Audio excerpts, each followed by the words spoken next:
Right, and then lose. At least 50% of the time lose, right? And we pay money to see this. Think about this for a moment. So it's in some ways, societally, not surprising that being a basketball player is what matters, how he's identified. And it fits into a particular way of talking about how students fit with the larger community. And that may be a thing we found as well. Do you have one of these ones that is like irrelevant? Yeah. Yeah, surprisingly. Like the school is irrelevant? Yeah. Well, this one's like 9 minutes. I can do Andrew who's short. Can we do Andrew the short? Not that he's physically short? Is he your British friend? Yeah. I love this video. It's the accent, right? Yeah. Did you take it down? I didn't take it down. Okay. I did. No, scroll through it. He's in there.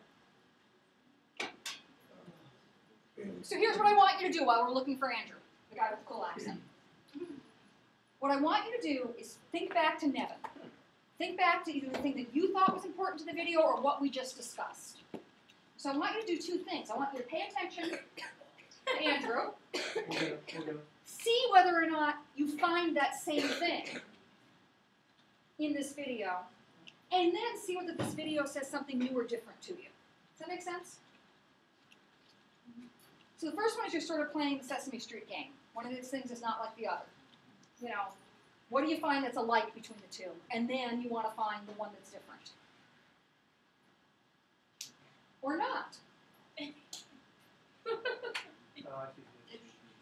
Okay, yep, I got it. Okay, you got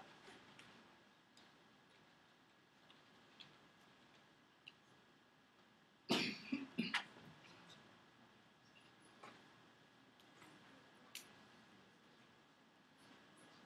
Oh, yes, Here we go. Cool with the guy with the cool British accent. He's picking his nose. All right. He's not so cool anymore, is he? That's why you like this They one. still got a cool accent. Okay, what's the same, what's different? How did school do for me?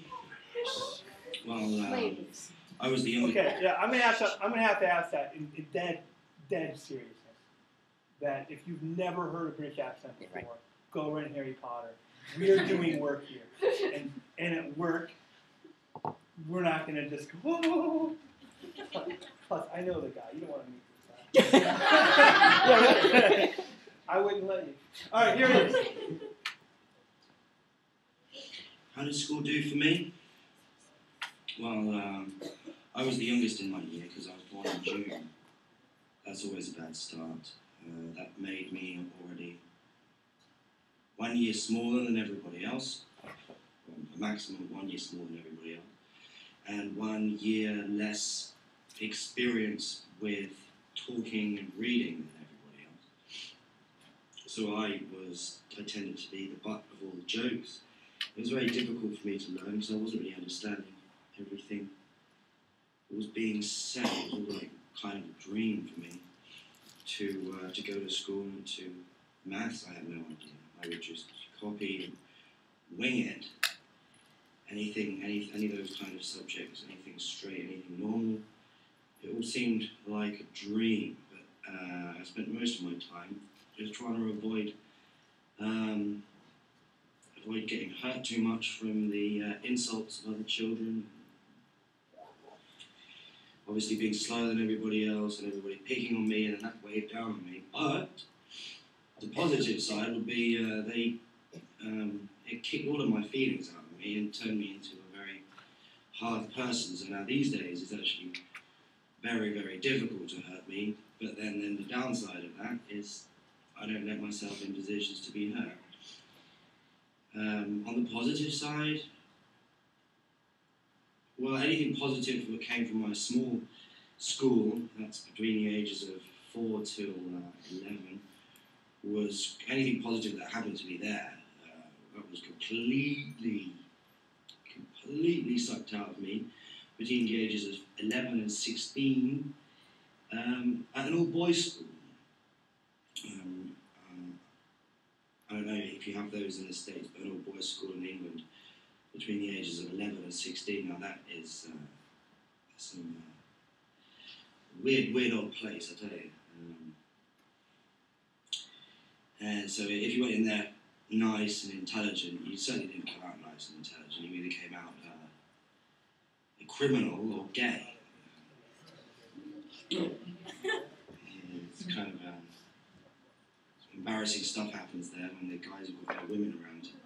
Educational wise, I don't know, I must have gone to some pretty bad schools, so I don't have much positive to say about that. Whilst we had everyday life, I'm a caterer, wherever I needed for catering, I learnt at my particular catering jobs. My name's Andrew. So how's that the same, or how's that different than the last one? It's the same because in the beginning you talked about like, the experience as a person who's younger. So there is that same theme of here's how I sat, here's my position in the larger organization. I was younger. First thing he started with. And I will tell you, when I listened to that, that really resonates with me. I went to school in New York in the years of massive budget cuts, so they just did away with kindergarten. So if you passed a particular test, you got to go to first grade. So I went to first grade at 5. I was smaller and still not huge. So there's a piece of me that listened to that story probably massively differently than you did, but still, it's a really poignant, emotionally packed, interesting story. Good call.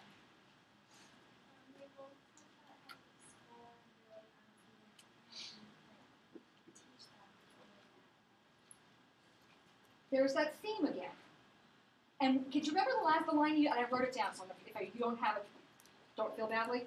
What did he say at the end about where he did learn things? Yeah, just the very last piece of this video. He said, I learned anything at all where he said, I learned it.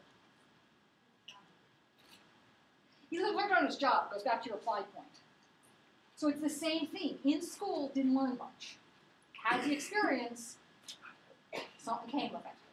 Good point, though. I mean, really a nice catch in terms of the way those are the same. Even those are massively different stories. These are people that are 6,000 miles apart. Mm-hmm. That's my geography. So part of what we learn from both of these is that the experience of schooling may be more the same across cultures than different. And maybe not. Good call, though. Nice pickup. What else is sort of the same?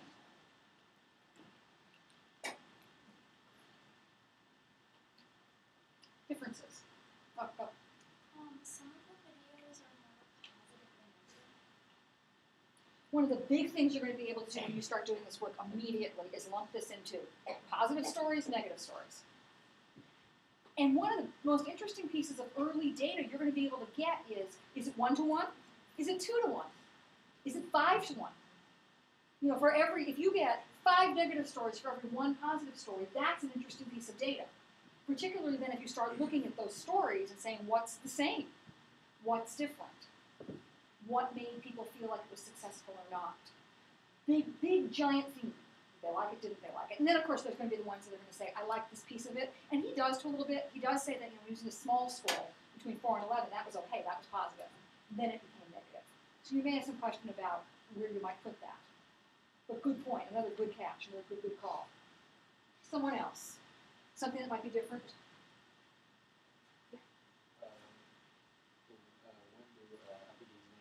was popular. Second guy. He was picked on a lot, which made this experience worse. So we got this issue of popularity and what he calls being picked on. You can call it bullying if you want it to come up with just a tag. So we've got this point of popular kids have, here, this is like news to you, right? Popular kids have a different experience in school than folks who are not so popular. Shocking. What's called dateline, right? But it's an important theme, and it's an important theme that people carry with them throughout their lives when they think about schools and schooling. It's going to be something that's going to be important when you start coding this data. Get your hand up? Yeah, like I understand the first guy was popular, but in the same sense, they both kind of like ability. It's like, one of those that work guy in school was like